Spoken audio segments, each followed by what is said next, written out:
Genau, und der Joni hat letzte Woche über den Teufel predigt. Wer war alles da letzte Woche? Ein paar, einige. Ich werde heute über das Fleisch predigen und nächste Woche der Joel über die Welt. Wir sind in einer Serie drin, die heisst Beautiful Resistance, also auf Deutsch ein wunderschöner Widerstand. Und in dieser Serie geht es darum, dass wir 3 Feinde von unserer Seele anschauen wollen. Und das hat Joni letzte Woche schon gesagt, das tönt so kämpferisch und so dramatisch. Und wir glauben, dass wir als Christen eben nicht einfach berufen sind, um in erster Linie A, B und C zu glauben, damit wir irgendwann mal in den Himmel kommen, sondern unsere Berufung ist es, Nachfolger von Jesus zu sein. Ist es, ihm ähnlicher zu werden, auf die Reise, und ist unser Jahresthema unterwegs sein, ist mit Jesus unterwegs zu sein. Und etwas ganz Zentrales, was passiert in unserem Unterwegssein, wo wir glauben, ist, dass Gott uns unser Herz renoviert. Um deine Sprache zu brauchen, dass Gott unser Innere anfängt zu transformieren, unser Herz zu transformieren. Das ist etwas vom Zentralsten, was wir glauben, was Gott aus unserem Leben mitbekommt. Ist nicht nur, was wir alles für ihn machen auf der Welt, sondern wer wir werden, der Charakter und das Herz, das uns innen ist. Und in dieser Nachfolge verändern wir uns, aber es passiert nicht automatisch und zufällig, sondern es ist ein Prozess, wo Gott in Kontrolle ist. Es ist wichtig, sich immer wieder bewusst zu machen. Gott ist in Kontrolle und Gott ist der, der uns verändert. Aber wir immer wieder Schritte machen und Entscheidungen treffen, um uns auf das einzulassen und ihm Platz zu geben dafür. Und weil es so ein Prozess ist und weil es gewisse Sachen gibt, die wir machen können, wir reden häufig über geistliche Gewohnheiten oder Disziplinen, ist es aber auch gut, um sich bewusst zu sein, dass es auch Gegner gibt. Dass es auch Pole gibt, die uns probieren, von dem, was Gott uns einlädt und wo Jesus uns immer wieder auf den Weg mitnimmt, probieren uns genau in die andere Richtung zu ziehen.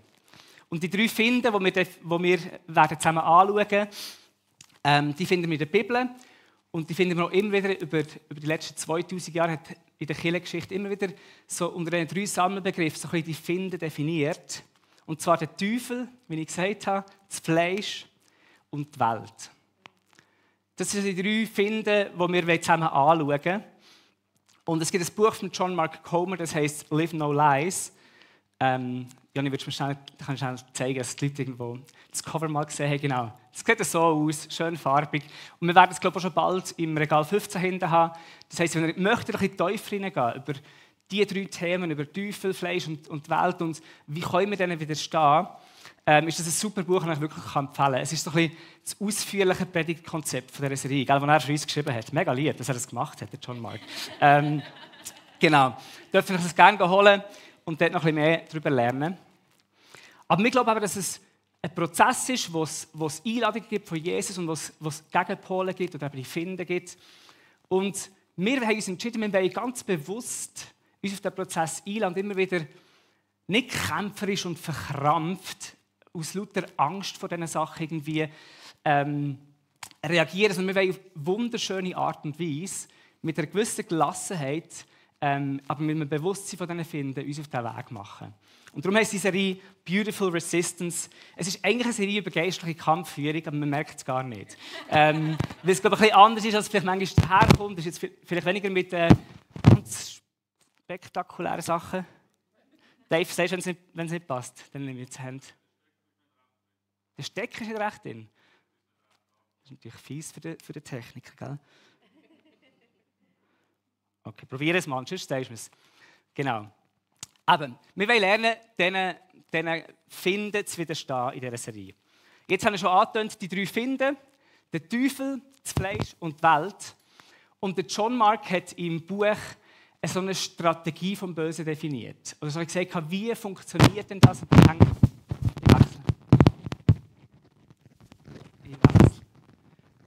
Kannst du mich auf das hier wechseln? Sehr gut. Das ist für euch auch ein bisschen angenehmer, oder? Sehr gut. Genau, der John Mark hat so eine Strategie probiert zu definieren. Wie hängen denn die 3 Sachen zusammen und wie schaffen die daran, gegen unsere Seele zu arbeiten? Genau, und die Theorie ist folgendermaßen: Der Teufel, das haben wir letzte Woche angeschaut, ist der Vater der Lüge. Und der Teufel probiert verdrehte Ideen. Verdrehte Ideen ist einfach ein anderes Wort für Lügen. Lügen in unser Herz hineinzupflanzen, die unsere selbstsüchtige Natur ansprechen, die unser Ego ansprechen. Und die nachher in einer Gesellschaft, und das werden wir in der nächsten Woche reden, in einer sündhaften Gesellschaft einfach normalisiert werden. Und ich finde das eine coole Definition von dieser Strategie, weil ich sehe, in ganz vielen Themen sehen wir genau das. Wir sehen verdreite Ideen, die uns irgendwo gepflanzt werden, die sehr stark unser Ego ansprechen und dann um uns herum sagen, alles ist doch ganz normal. Sei das Umgang mit Geld, Sexualität, Hass und so weiter, sehen wir immer wieder, wie das Muster, wie das läuft und wie das funktioniert bei uns. Und heute wollen wir eben den zweiten Teil anschauen, das Fleisch. Was hat das mit unserer Natur auf sich? Und ich möchte einen Bibelvers vorlesen, Galater 5, Vers 16 bis 17, aus der Zürcher Bibel, weil die neuen Übersetzungen, die brauchen das Wort Fleisch nicht so gut. Darum aus der Zürcher Bibel, da drinnen steht, schreibt der Paulus, ich sage aber, führt euer Leben im Geist und ihr werdet dem Begehren des Fleisches nicht nachgeben. Denn das Begehren des Fleisches richtet sich gegen den Geist und das Begehren des Geistes aber gegen das Fleisch. Die beiden liegen ja miteinander im Streit, so dass ihr nicht tut, was ihr tun wollt. Und zum Start der Predigt möchte ich einfach kurz den Begriff Fleisch ein bisschen definieren, damit wir nicht in eine falsche Richtung gehen. Das Erste, was Fleisch nicht ist, im Zusammenhang von heute Morgen, Fleisch bedeutet nicht Fleisch, im Sinne von Ernährung. Also alle Vegetarier und Veganer, die sich jetzt gefreut haben, der Fleischkonsum ist der grosste Find von unserer Seele. Spannend, können wir mal diskutieren. Nicht jetzt in dem Zusammenhang von dieser Serie ist nicht die Idee, dass Fleisch Fleisch ist. Genau, etwas Zweites, und da wird es vielleicht schon, das Erste ist vielleicht klar, etwas Zweites, Fleisch in dem Zusammenhang, wie es Paulus braucht, ist nicht gleich Körper. Der Paulus braucht das Wort Sarx, das griechische Wort Sarx für Körper. Auch Jesus braucht es, wenn er sagt, wenn ein Mann und eine Frau zusammenkommen, werden sie ein Fleisch. Also ein Körper. Das kann man so übersetzen in der Bibel, aber in dem Zusammenhang, wenn es um den Kampf geht zwischen Geist und Fleisch, ist Fleisch nicht Körper. Und ich finde es noch wichtig, auch wenn es vielleicht eine Nuance ist, aber dass wir nicht in eine Leibfeindlichkeit hineingehen. Dass wir denken, alles, was materiell ist schlecht und nur das Geistige ist gut. Ich bin davon überzeugt, Gott hat uns geschaffen mit einem Körper, das ist ein wunderbares Geschenk. Und ich glaube, die christliche Hoffnung ist ganz klar, dass wir wieder mal einen neuen Körper bekommen in der neuen Welt. Also die Idee von Seelen, die irgendwo im Himmel beschwirren, das ist für mich das Gegenteil von dem, was ich mich darauf freue. Sondern das ist mehr Plato, wo irgendwie alles Körperliche, alles Materielle als schlecht bezeichnet und nur das Geistige als gut. Und da müssen wir manchmal aufpassen, dass wir nicht in das Muster hineingehen und das genau gleich machen. Darum Fleisch ist nicht gleich Körper in diesem Zusammenhang. Und das Dritte ist, Fleisch ist nicht gleich Herkunft, Abstammung und Leistung. Das ist auch eine Art und Weise von dem griechischen Wort, wie es gebraucht wird. Ich glaube, Philipper 3,3, genau, das andere ist im Korinther. Philipper 3,3 braucht es der Paulus so, wo er sagt, ich bin nicht auf mein Fleisch stolz. Und redet von seiner Abstammung und all den Sachen, die er gemacht hat als guter Jude und als Rabbi und als Pharisäer. Aber im heutigen Zusammenhang, wenn wir das Fleisch als Feind für unsere Seele anschauen, ist es nicht unsere Herkunft und Abstammung, sondern, und jetzt kommt die Definition von dem, was wir heute Morgen anschauen, es geht darum, um die selbstsüchtige Natur und um die ungeordneten Begierden, die wir in uns innen haben. Es ist eine Bezeichnung für das Böse, für das Schlechte, wo wir irgendwie alle in uns innen haben. Und die Wissenschaft, die nennt das, zum Beispiel der Psychologe Jonathan Haidt, er nennt das Tier-Ich, das in mir drinnen ist. Das Animal Self. Oder einer der führenden Neurowissenschaftler, der Jeffrey Schwartz, er nennt es das Animal Brain, also dieses Tiergehirn. Und das kennen wir umgangssprachlich auch, oder das Tier in uns innen. Wir kennen es in Bezug auf Sport. Kennt ihr euch einen inneren Schweinehund? Hast du schon mal gehört, oder? Irgendwie das Tier, das in uns innen ist und irgendwo seine ganz eigene Absicht hat und meistens dem entgegengesetzt, was eigentlich gut wäre für mich und was ich gerne möchte. Und alle, die uns anfangen nervös zu werden, dass wir uns irgendwie ein Tier haben, es um Evolution und Sachen geht. Ich glaube, das Schöne ist genau das, was uns die Bibel sagt, dass wir eben nicht einfach ein Tier sind. Dass wir nicht einfach nur geleitet von Impuls und Instinkt sind, sondern dass wir auch einen Geist haben. Dass wir die Fähigkeit haben zum Abwägen, zum Wählen, und zum Entscheiden. Und Dioni hat heute Morgen von dieser Maus erzählt. Oder? Wenn wir einfach Mäuse wären, wenn wir einfach Tiere wären, würden wir einfach blind, ohne zu reflektieren, unsere Entscheidungen treffen und sie dann komplett ausgeliefert. Aber Gott sei Dank, weil Kinderschokolade in der Maus fallen, hey, ganz sicher, mein Arm wäre drin. Und zum Glück sind wir nicht einfach nur Tiere, die einfach nur von unseren Instinkten getrieben werden, sondern haben eben beide Seiten in uns innen. Ich werde heute immer wieder mal Bibelstellen aus dem Galater 5 und 6 zitieren. Und ich denke, ich mute euch zu, mal ganz eine lange Bibelstelle mit mir zusammen zu lesen. Ist das gut? Also, ihr dürft mitlesen, oder ich bitte euch sehr mitzulesen. Und zwar Galater 5 und dann ein paar Verse von Galater 6, ab Vers 13. Der Paulus beschreibt einfach den Kampf, der uns innen ist. Geschwister, ihr seid zur Freiheit berufen. Doch gebraucht eure Freiheit nicht als Vorwand, um die Wünsche eurer selbstsüchtigen Natur zu befriedigen, sondern dient einander in Liebe. Denn das ganze Gesetz ist in einem einzigen Wort zusammengefasst. In dem Gebot, du sollst deinen Mitmenschen lieben wie dich selbst. Wenn ihr jedoch wie wilde Tiere aufeinander losgeht, einander beißt und zerfleischt, dann passt nur auf. Sonst werdet ihr am Ende noch einer vom anderen aufgefressen. Was will ich damit sagen? Lasst den Geist Gottes euer Verhalten bestimmen. Dann werdet ihr nicht mehr den Begierden eurer eigenen Natur nachgeben. Denn die menschliche Natur richtet sich mit ihrem Begehren gegen den Geist Gottes. Und der Geist Gottes richtet sich mit seinem Begehren gegen die menschliche Natur. Die beiden liegen im Streit miteinander und jede Seite will verhindern, dass ihr das tut, wozu die andere Seite euch drängt.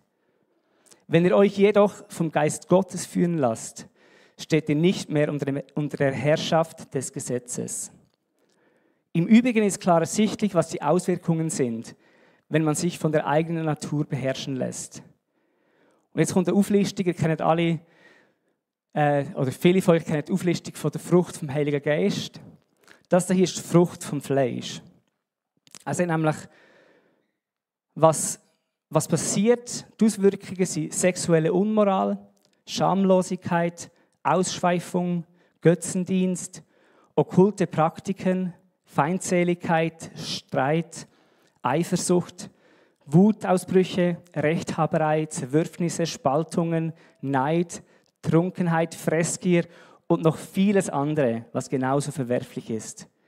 Ich kann euch diesbezüglich nur warnen, wie ich es schon früher getan habe. Wer so lebt und handelt, wird keinen Anteil am Reich Gottes bekommen, dem Erbe, das Gott für uns bereithält. Und dann als Kontrast dazu, Vers 22. Die Frucht hingegen, die der Geist Gottes hervorbringt, besteht in Liebe, Freude, Frieden, Geduld, Freundlichkeit, Güte, Treue, Rücksichtsnahme und Selbstbeherrschung. Gegen solches Verhalten hat kein Gesetz etwas einzuwenden. Nun, wer zu Jesus Christus gehört, hat seine eigene Natur mit ihren Leidenschaften und Begierden gekreuzigt. Da wir also durch Gottes Geist ein neues Leben haben, wollen wir uns jetzt auf Schritt und Tritt von diesem Geist bestimmen lassen. Wir wollen nicht überheblich auftreten, einander nicht provozieren und nicht neidisch aufeinander sein. Und dann noch ein paar Verse aus dem Kapitel 6. Vers 7 steht, macht euch nichts vor. Gott lässt keinen Spott mit sich treiben. Was der Mensch sät, das wird er auch ernten. Wer auf den Boden seiner selbstsüchtigen Natur sät, wird als Frucht seiner Selbstsucht das Verderben ernten. Wer dagegen auf den Boden von Gottes Geist sät, wird als Frucht des Geistes das ewige Leben ernten. Lasst uns daher nicht müde werden, das zu tun, was gut und richtig ist. Denn wenn wir nicht aufgeben, werden wir zu der von Gott bestimmten Zeit die Ernte einbringen.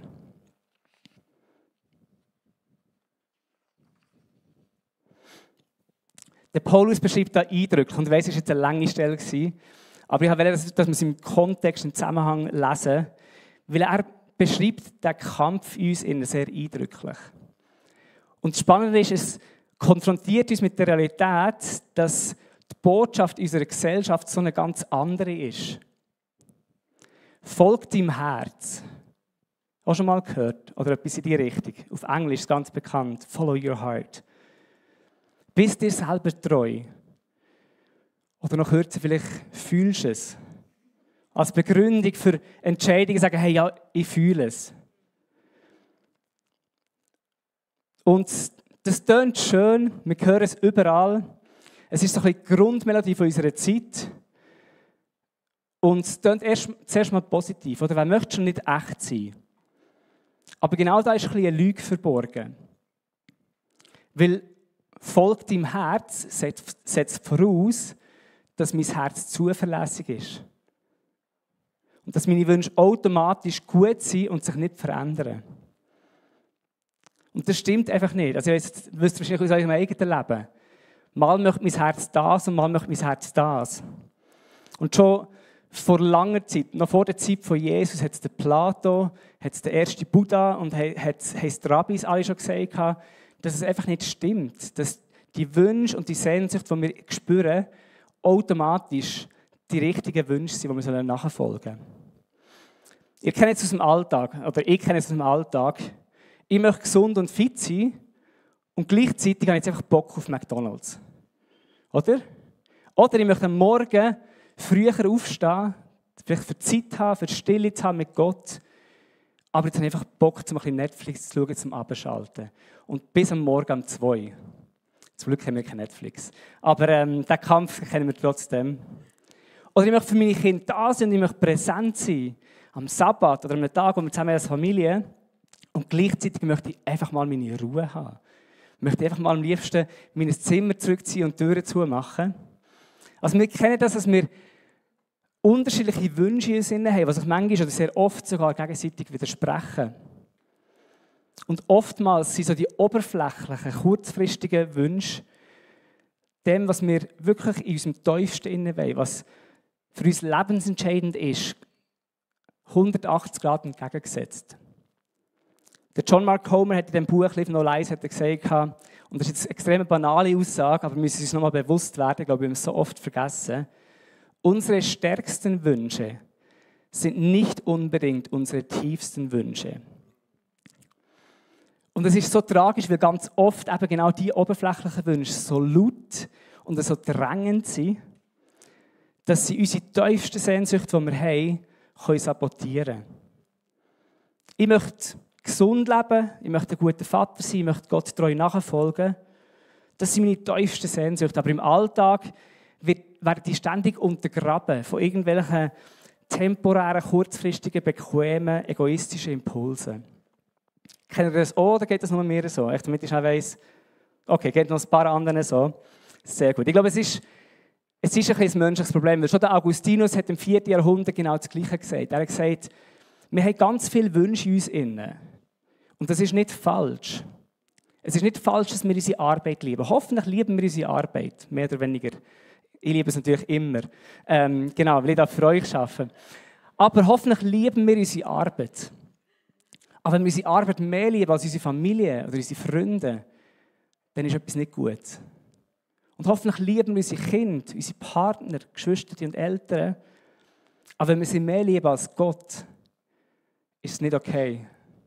Und der Augustinus redet von ungeordneter Liebe. Eine falsche Reihenfolge in unserer Liebe drin zu haben.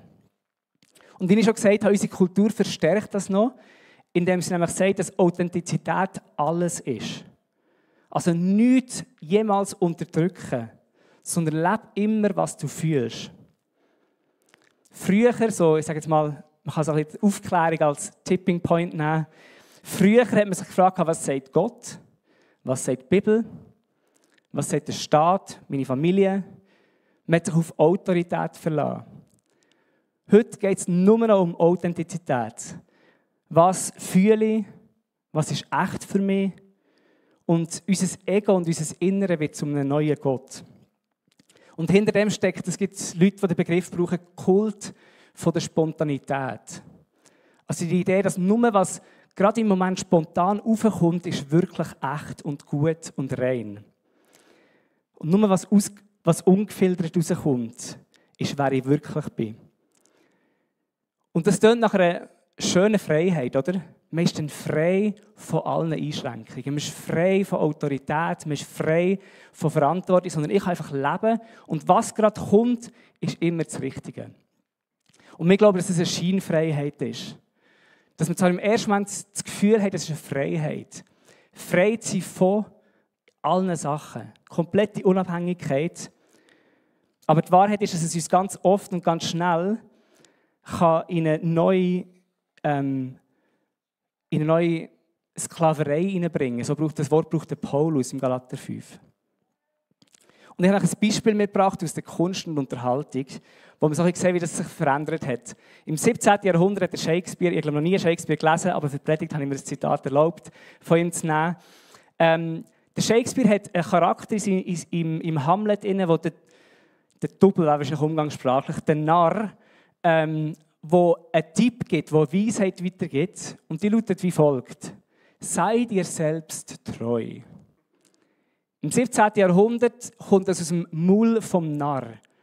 Es ist als Dummheit eigentlich dargestellt worden. Als Selbsttäuschung, als Warnung vor der Selbsttäuschung. Und vor kurzem in einem Film habe ich gesehen, ganz ähnliche Worte, aber das mal nicht vom Antiheld oder vom Narr, sondern vom absoluten Held am Höhepunkt von seinem grossen Moment. Und zwar ist es eine skandinavische Figur, Philosophin, Leiterin, die hat gesagt: No right, no wrong, no rules for me, I am free. Also auf Deutsch, keine richtig, kein falsch, keine Regeln, ich bin frei. Wer weiss, wer das gesagt hat? Wer das gesungen hat? Der Joni weiss, weil er es mit vorbereitet hat. Es ist Elsa. Elsa im Film Frozen, wo sie gesungen hat, Let it go. Und ich singe es nicht, euch zu lieb, mir zu lieb. Singt Elsa, es gibt kein falsch und kein richtig, keine Regeln, ich bin frei. Und das zeigt so, wie die Definition von Freiheit sich verändert hat. Was früher Dummheit war, ist jetzt der Inbegriff von absoluter Freiheit. Und anstatt jetzt Autoritäten zu versklavt sein, werden wir langsam versklavt von unserer Authentizität. Der Paulus sagt, wie ich gesagt habe, Galater 5, Vers 1, zur Freiheit hat Christus uns befreit. Bleibt daher standhaft und lasst euch nicht wieder unter das Joch der Sklaverei zwingen.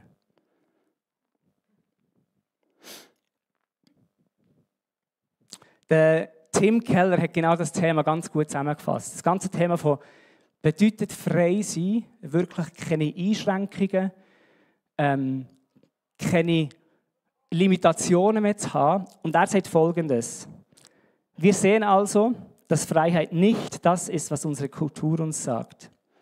Echte Freiheit kommt aus dem strategischen Aufgeben gewisser Freiheiten, um andere zu gewinnen. Sie ist nicht die Abwesenheit von Einschränkungen, sondern die Wahl der richtigen Einschränkungen und das Aufgeben der richtigen Freiheiten.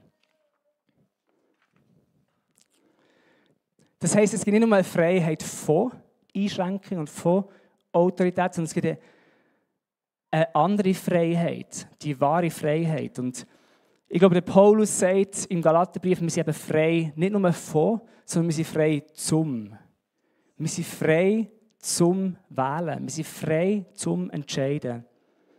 Im Vers 13, wir haben es vorher zusammen gelesen, aber ich lese es nochmal, sagt er: Geschwister, ihr seid zur Freiheit berufen. Doch gebraucht eure Freiheit nicht als Vorwand, um die Wünsche eurer selbstsüchtigen Natur zu befriedigen, sondern dient einander in der Liebe. Also wir sind befreit, zum zu lieben, zum zu dienen. Und Liebe heisst immer irgendwo einschränken, heisst immer irgendwo Sachen zurückzustecken. Aber wir sind frei, um das zu wählen.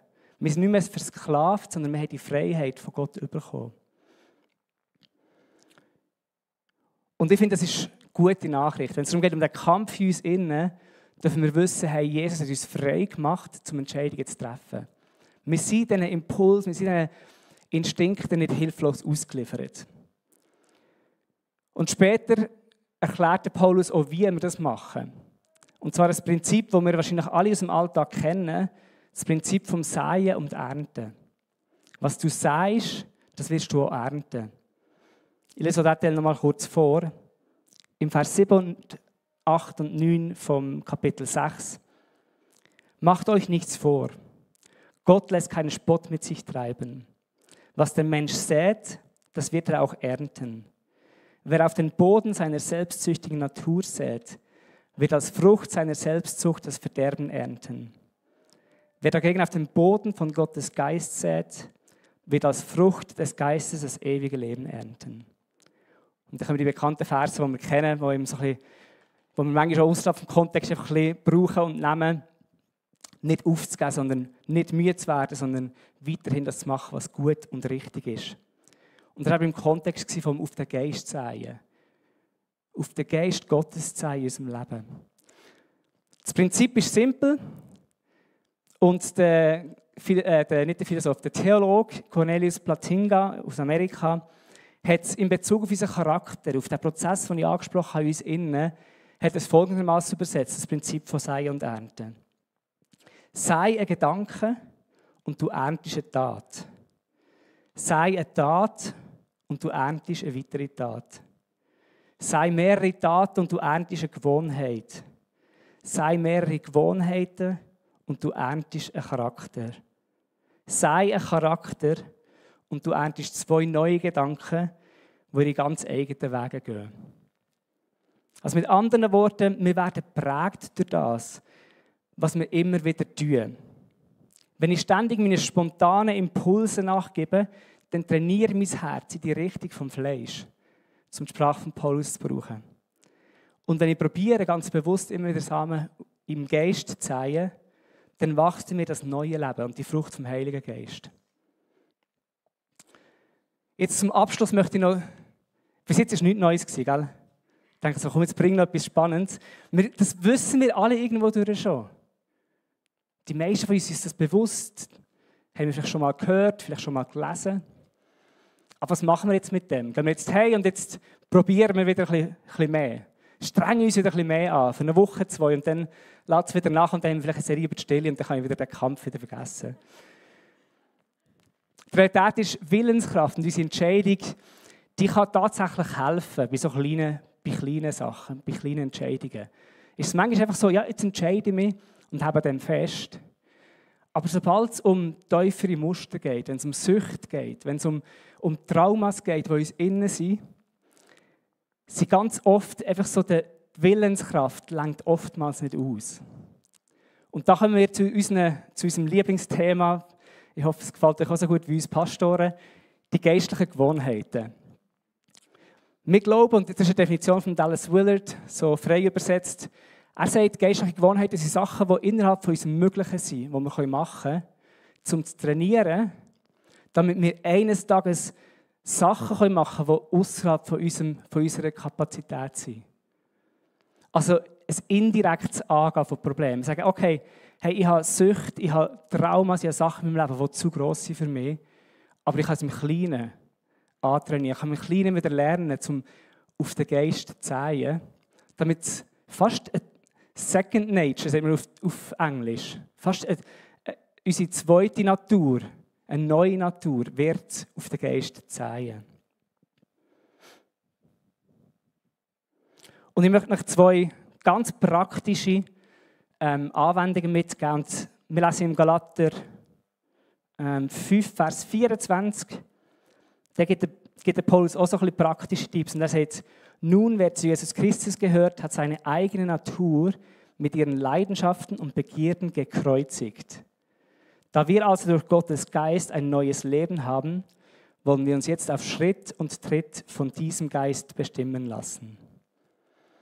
Also das heißt zum einen das Kreuzigen von unserem Fleisch und zum anderen uns zu leiten lassen vom Heiligen Geist. Und wie machen wir das? Also was für geistliche Gewohnheiten können uns helfen dabei? Die erste ist Fasten. Und zwar Fasten, meine ich Essen, Fasten. Ich hoffe, irgendwann machen wir mal noch eine ganze Serie über Fasten. Ich finde Fasten eine mega spannende geistliche Gewohnheit. Aber der John Mark Comer und viele andere sagen, das ist eine Gewohnheit, wie wir lernen können, unser Fleisch zu kreuzigen. Und Kreuzung ist ein krasses Wort. Also heute immer noch, aber dazu mal noch viel mehr. Kreuzung ist der krasseste Tod, den du bekommen kannst. Und dein Fleisch zu kreuzigen ist eine krasse Sprache. Und ich habe kürzlich noch eine Predigt darüber gelesen, die gesagt hat, manchmal zappelt es noch ein bisschen am Kreuz oben. Es ist nicht sofort tot, aber wir kreuzigen unser Fleisch. Und das Fasten, und eben, da müssen wir mal ein bisschen ausholen und ein bisschen mehr darüber reden, aber das kann so eine Gewohnheit sein, weil wir können über unseren Körper ganz bewusst uns immer wieder entscheiden, nicht uns das zu geben, was wir gerne möchten. Dass wenn jemand anderes uns nicht das gibt, was wir gerne möchten, oder in anderen Situationen sind wir es uns schon gewöhnt. Ich finde das irgendwie ein hilfreiches Bild. Ich gewöhne mir immer wieder an, dass ich nicht überkomme, was ich möchte. Und wenn mein Arbeitskollege oder meine Frau oder mein Nachbar mir nicht das geben, was ich gerne möchte, bin ich mir es schon gewöhnt. Das ist nicht so schlimm. Ich muss nicht unbedingt mit durchsetzen und kämpfen und streiten, sondern ich bin ganz okay damit. Und das kann so eine Art und Weise sein, wie wir anfangen zu säen, ist anfangen zu fasten. Und ich gebe euch einfach mal mit, es ist nicht irgendwie, ab jetzt müssen wir alle immer fasten, also fasten auch nicht immer. Es war eine ganz lange Diskussion gewesen. Über Jahrhunderte war die Diskussion, sollen Christen nur am Mittwoch fasten oder am Mittwoch und am Freitag. Ich glaube nicht wirklich Diskussion bei uns in der Gemeinde. Aber überlegt euch doch mal, vielleicht wenn ihr so mit so Mustern zu kämpfen habt vom Fleisch, sagen, weißt du was, ich probiere das mal. Ich tue regelmässig mir einen Tag in der Woche, vielleicht 2 Tage in der Woche, nimm mir einen Tag und ich tue mal fasten. Mal schauen, was passiert und Gott in das einladen. Und das Zweite, wie wir Gottes Geist Raum geben und dann werden wir zusammen in Worship gehen und noch ein bisschen Zeit haben, das mit Gott anzuschauen. Aber das Zweite ist Beichten. Beichten und Fasten. Was machen wir in der GVC? Beichten und Fasten rufe ich euch dazu auf. Wir haben ja vor 2 Wochen einen katholischen Priester da, der auch kurz über das Beichten geredet hat. Und ich bin nicht mega geübt oder erfahren im Bereich des Beichten, so als systematische Übung oder geistliche Gewohnheit. Aber ich glaube, das Prinzip des Beichten, Gottes Geist Raum zu lassen, ist, Bereiche von unserem Leben nicht einfach zu unterdrücken und zu verstecken. Da sind sich ganz, ganz viele weise Leute sich da einig, dass Gott nur dort arbeiten kann, wo wir ihm Platz geben. Nur Sachen, die wir ihm hergeben. Und dass eben vielleicht Wünsche und Begierden, wo wir nicht besonders stolz drauf sind, das vielleicht mit einem guten Freund, mit einer guten Freundin, in einem sicheren Rahmen mal anzusprechen, das bringt extrem viel Licht und Leichtigkeit in die Bereiche hinein. Und ich glaube nicht, dass es eine Sache der Vergebung ist. Ich glaube, du kannst daheim für Vergebung beten und Gott vergibt dir. Da bin ich überzeugt davon. Aber es macht etwas mit uns, wenn wir andere Leute, die wir vertrauen, in das hineinlassen und das aussprechen. Das bringt Freiheit. Und so glaube ich, können vielleicht die 2 Gewohnheiten uns helfen, immer wieder auf den Geist Gottes zu sehen. Unser Fleisch zu kreuzigen und uns immer wie mehr, jeden Bereich von unserem Leben mehr und mehr von Gottes Geist leiten. Ich lade euch ein zum Aufstehen. Wir werden jetzt einen Moment haben, also ihr dürft jetzt aufstehen, genau. Wir werden einen Moment haben, wo wir in Worship gehen, in die Anbetung gehen. Wir haben hinten rechts von euch aus gesehen, das Gebetsteam. Wenn ihr etwas möchtet besprechen mit ihnen, etwas möchtet Gebet in Anspruch nehmen, sei das im Zusammenhang mit der Predigt oder etwas ganz anderes, Krankheit habt oder was auch immer, dürft ihr gerne auf sie suchen, sie sind für euch da. Ich würde gerne noch beten und dann gehen wir zurück in Worship. Vater im Himmel, ich danke dir vielmals, dass du gute Pläne für jeden Einzelnen von uns hast. Dass du uns immer wieder einlädst auf diesen Weg. Und egal wie weit oder wie weit weg wir uns noch fühlen von dir, dass du einfach immer wieder deine Hand ausstreckst. Dass du dir wünschst, dass wir in die Fülle vom Leben hineinwachsen. Dass wir dir ähnlicher werden. Dass wir die Freiheit finden dürfen. Ich danke dir, dass du einfach jeden von uns kennst und du siehst, da wo wir am Kämpfen sind, da wo wir am Ringen sind. Sei das mit Lügen, sei das mit unserem eigenen Fleisch, mit unserer selbstsüchtigen Natur. oder mit unserem Umfeld. Und wir beten einfach, dass du, Heiliger Geist, uns hilfst, dass wir da auf eine schöne, auf eine wunderschöne Art und Weise lernen zu widerstehen.